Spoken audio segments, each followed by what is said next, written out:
Sevgin gör çağlayan kaynar bir bulak, bu billur çeşmeden içebilmedim.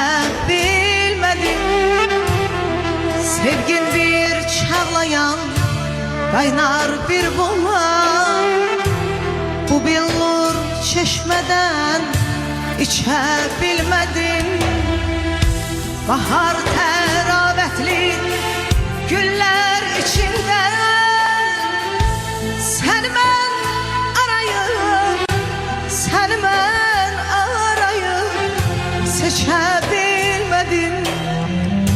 Sen ben arayıp, sen ben arayıp seçebilmedim.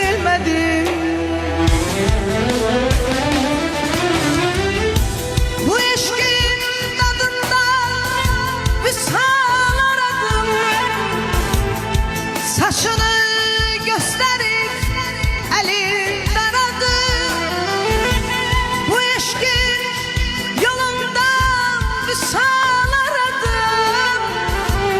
Saçını gösterip elini aradım. Gözümde yaş oldu arzum muradım. Gözümde yaş oldu arzum muradım. Sırrımı kimseye açabilmedim. Gözümde yaş oldu arzum muradım. Gözümde yaş oldu arzum muradım. Sırrımı kimseye açabilmedim. Sırrımı kimseye açabilmedim.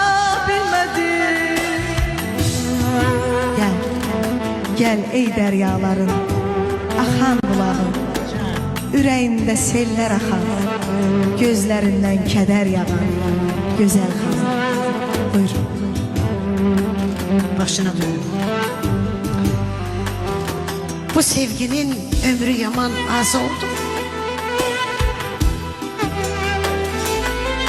Ben üşedikçe mi birce yaz oldu.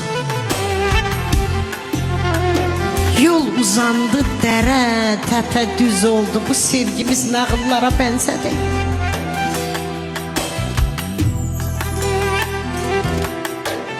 Melih